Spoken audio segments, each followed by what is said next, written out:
Assalamualaikum warahmatullahi wabarakatuh. Alhamdulillahi rabbil alamin. Assalatu wassalamu ala sayyidil anbiya'i wal mursalin Sayyidina Muhammadin wa ala alihi wa ashabihi wa man tabi'ahum bi ihsanin ila yaumiddin, amma ba'd. Saudaraku jamaah Masjid Agung Ibnu Battuta yang berada di rumah, yang tekun melaksanakan ibadah, yang menjalankan ibadah bulan puasa di Ramadan ini dengan penuh khusyuk, saya mengajak diri saya dan kita semuanya, mari senantiasa kita terus berbahagia dan bersyukur atas karunia yang Allah berikan kepada kita. Salah satu kunci syukur itu adalah kita menikmati apa yang sekarang ini Allah berikan. Jangan menyesali apa yang sudah hilang, atau jangan memimpikan sesuatu yang belum kita dapatkan. Nikmati apa yang ada. Allah sudah memberikan begitu banyak dalam kehidupan kita. Dan dalam kehidupan kita ini banyak yang masih normal, banyak yang masih berfungsi dengan baik. Maka jangan abaikan itu lalu kita menganggap kita tidak mendapatkan nikmat Allah. Maka semua karunia Allah ini marilah kita kembalikan kepada Allah dan kita sadari bahwa ini hanyalah pemberian dari Allah. Dan marilah kita berusaha untuk semaksimal mungkin berterima kasih kepada Allah. Berterima kasih dalam arti menjalankan semua yang Allah perintahkan, menjauhi apa yang Allah larang. Saudaraku kaum muslimin, jamaah Ibnu Battutah yang berbahagia, untuk mewujudkan apa yang Allah perintahkan dalam kehidupan kita, mengimplementasikan rasa syukur dan bentuk-bentuk terima kasih kita kepada Allah, salah satunya adalah dengan kita menjalankan perintahnya. Dan dengan menjalankan perintahnya itu berarti kita harus tahu mana yang Allah perintahkan dan mana yang Allah larang. Untuk bisa mengetahui itu maka kita akan mempelajari ayat-ayat Al-Quran yang di dalamnya Allah perintahkan apa yang harus kita kerjakan dan di dalamnya Allah larang apa yang harus kita tinggalkan. Kita akan lanjutkan pembahasan kita dari hari kemarin, yaitu surat At-Takatsur. Kita masuk kepada ayat pertama. Allah berfirman, Alhaakumut takatsur. Alhaakum. Kemarin sudah kita singgung artinya alhaakum ada dua kata. Yang pertama adalah alha dan kum. Alha dari kata laha yalha yang kemudian bertambah huruf dalam bentuk katanya menjadi alha. Kalau laha yalha itu artinya sibuk mengerjakan sesuatu yang tidak penting tetapi meninggalkan sesuatu yang sangat penting. Ketika anak kecil, kemarin kita contohkan, mereka lupa makan karena sibuk bermain. Menurut orang tua, bermain itu tidak penting. Tapi mungkin menurut anak itu penting, sehingga dia meninggalkan yang penting. Menurut orang tua, makan itu penting bagi anak. Maka anak itu sudah melakukan yang namanya lahwu, yaitu melakukan kegiatan yang tidak ada gunanya bagi anak itu. Orang dewasa semacam kita ini juga banyak melakukan sesuatu yang menurut kita penting, bahkan menurut kita sangat penting. Dengan salah paham yang semacam ini, maka kita telah meninggalkan sesuatu yang tidak penting.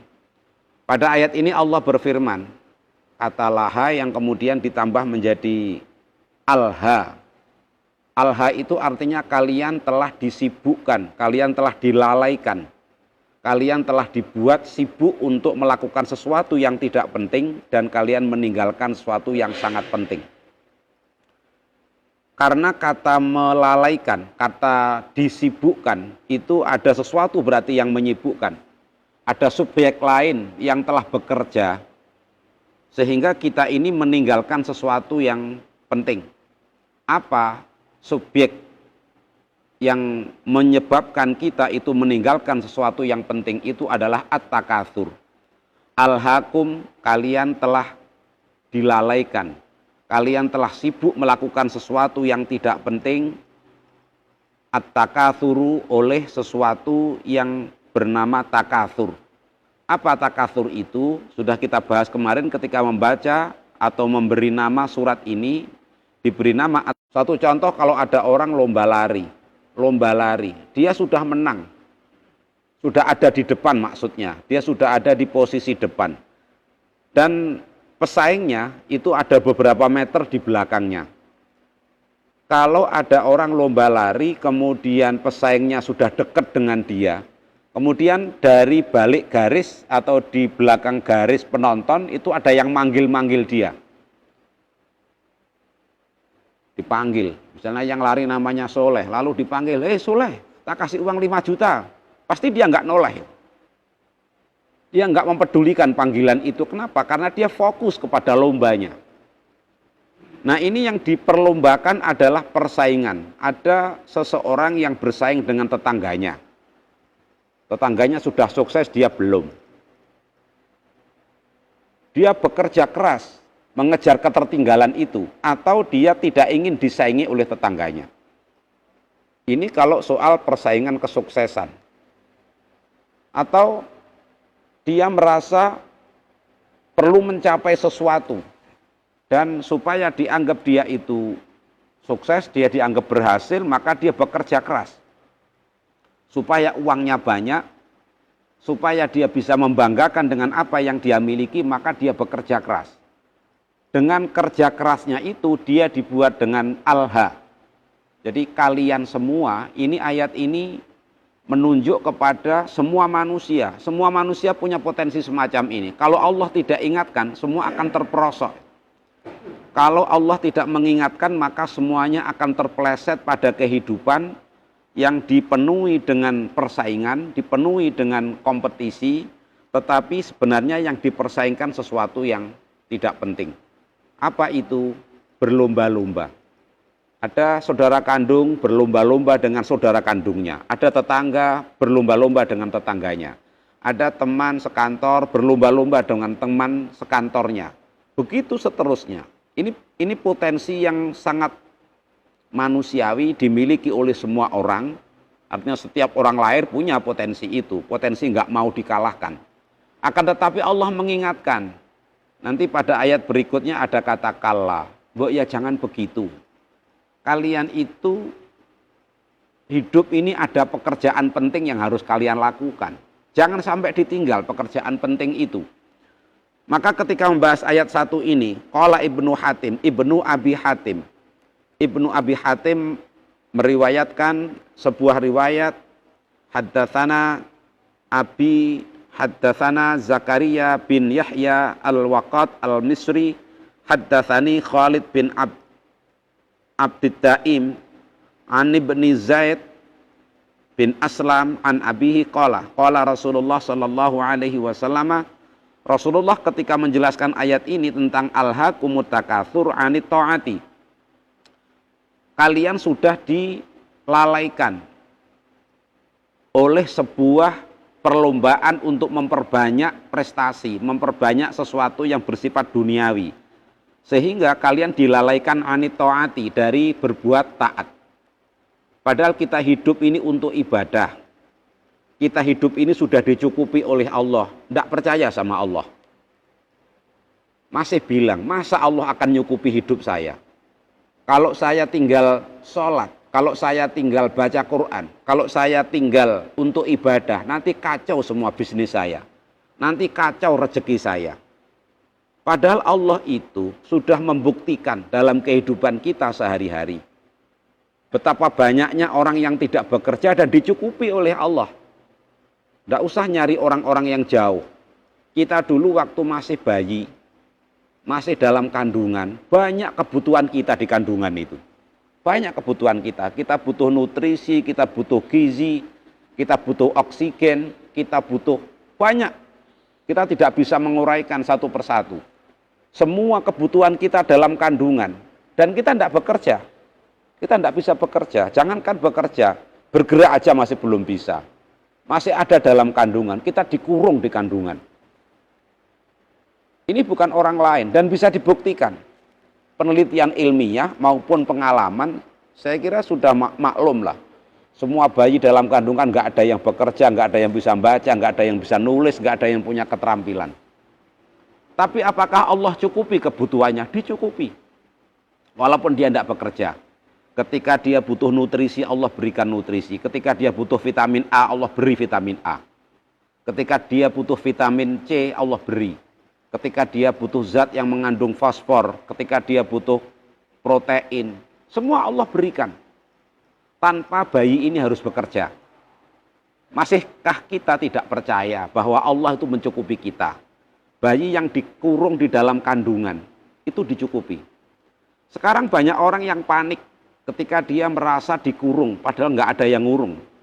Ketika dia harus tinggal di rumah, meninggalkan semua pekerjaan, meninggalkan semua aktivitas, karena yakinnya dia bahwa yang membuat dia hidup adalah karena dia bekerja.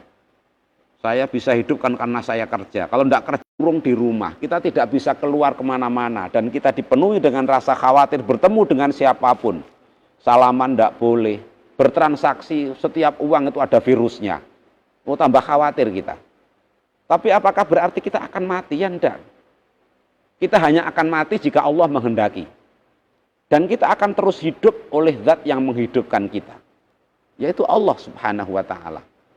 Jadi kalau kita di rumah bekerja untuk Allah, menyebut-nyebut nama Allah, kita yakini kita tidak akan kekurangan, kita tidak akan mengalami seperti yang kita khawatirkan. Kita akan mendapatkan kecukupan kalau kita punya ketaatan. Ya kita jaga iman kita. Jadi peristiwa terjadinya wabah seperti yang kita alami sekarang ini seharusnya makin meningkatkan kita untuk meyakini bahwa Allah zat yang maha mencukupi.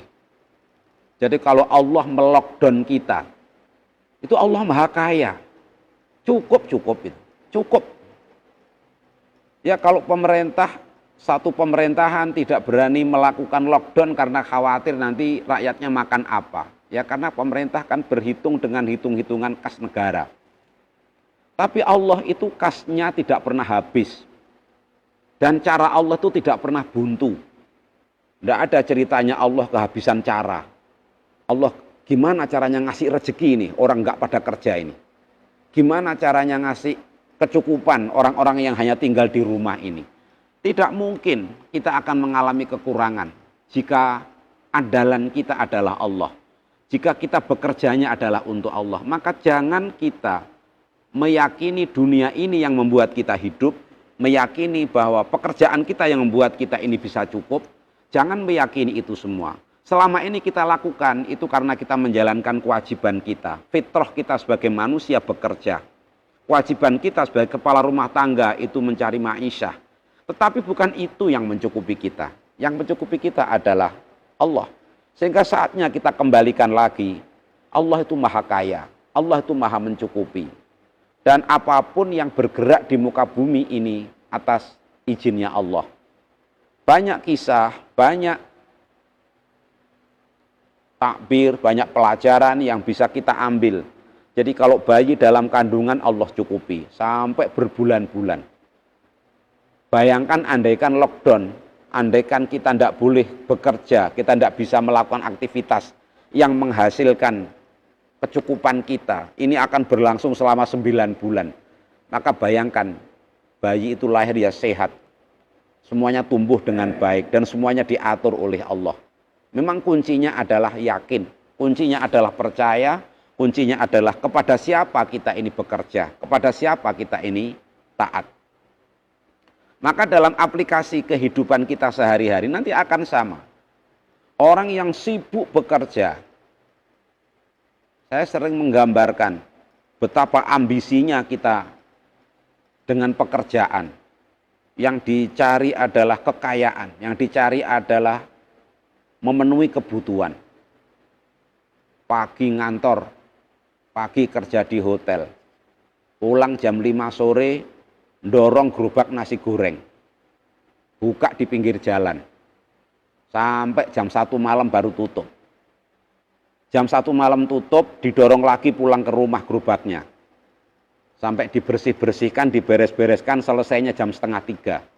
Setengah 3 istirahat sebentar, baru 2 jam istirahat pergi ke pasar Badung atau pasar Kuto atau pasar mana aja untuk belanja nanti sore, untuk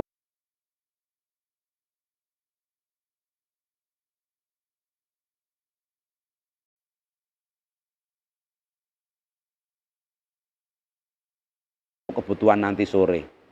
Pagi sebelum subuh udah ke pasar. Sebelum jam 6 udah balik di rumah, dikelola oleh istrinya, disiapkan istrinya. Suaminya balik lagi ke hotel. Setiap hari muter kayak gitu. Di hotel. Nanti ada waktu longgar, waktu sedikit senggang, masih dipakai untuk makelar. Masih jual jasa. Masih dikerjakan semuanya. Ketika masjid adzan berkumandang, tidak pernah noleh. Ketika ada undangan pengajian juga tidak datang. Ketika ada perintah untuk belajar, tidak belajar. Ketika ada perintah sholat, tidak sholat. Ketika teman dekatnya yang kebetulan aktif di masjid lalu mengingatkan, mbok sampean itu mbok ya udah umur, mbok ya ke masjid. Apa jawabannya? Jane ya pengen, tapi ra kober. Yang bikin kita nggak sempat itu apa? Alhaakumut takatsur. Yang membuat kita itu lalai, yang membuat kita itu tergiur. Kita benar-benar tenggelam di dalam kesibukan. Yang kesibukan itu sebenarnya orang yang dimakan udah cukup. Yang dipakai sudah ada. Sekaya apapun yang dimakan kan cuma segitu-gitu aja kan.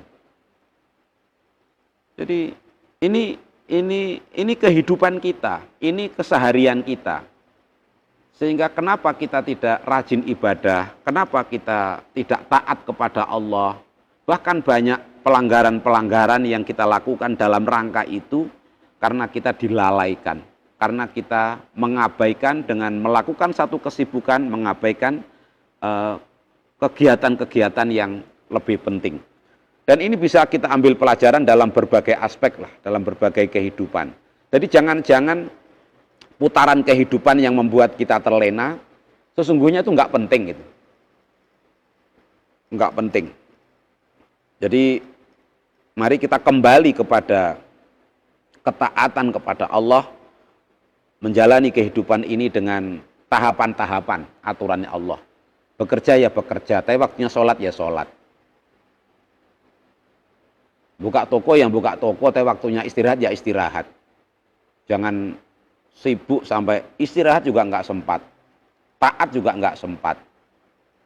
Hatta zurtumul maqabir, ini masih sabda Rasulullah, hatta ya'tiyakumul mauta, sampai datang hatta ya'tiyakumul mautu, sampai kepada kalian. Dampaknya besar bagi kehidupan dia. Ada yang nggak berdampak, kelihatannya sibuk aja keliling kemana-mana, tapi sebenarnya nggak ada dampak apa-apa.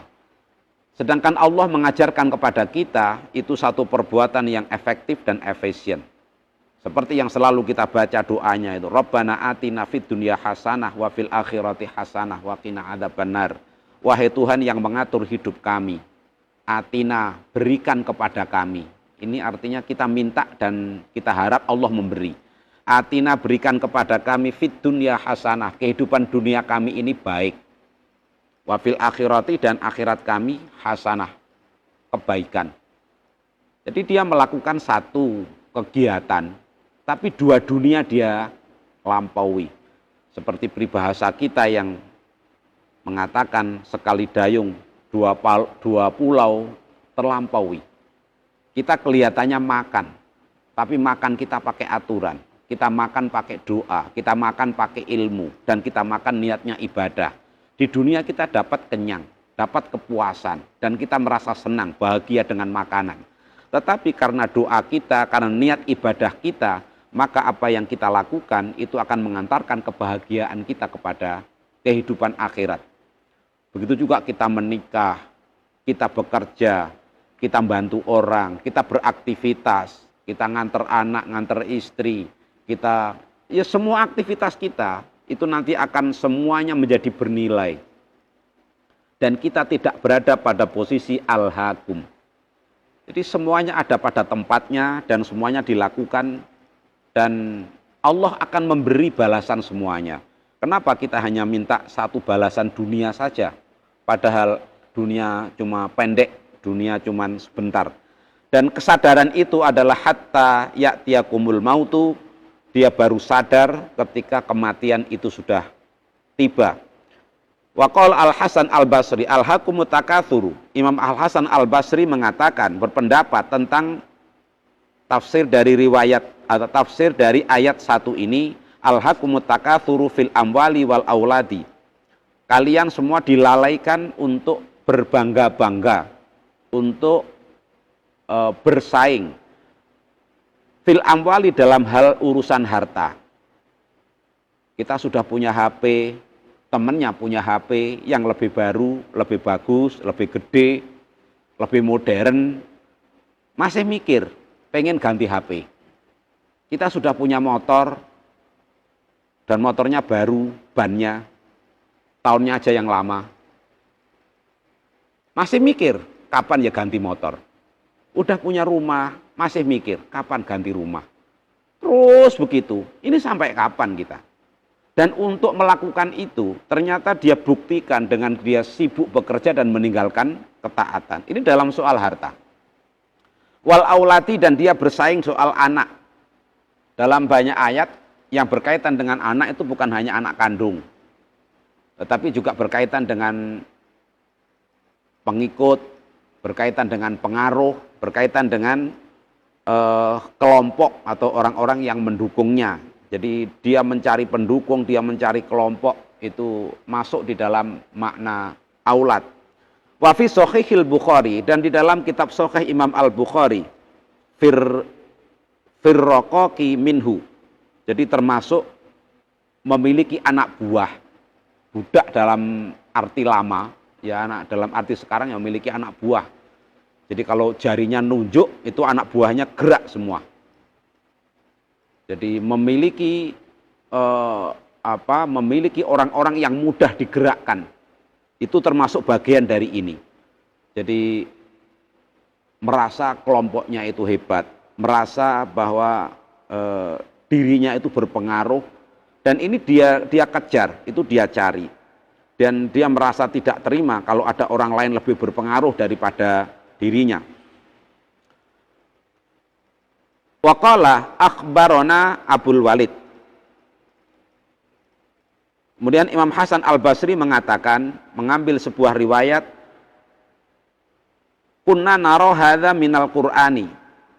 Dulu kami pernah menganggap bahwa ada sabda Nabi yang populer, ada sabda Nabi yang populer.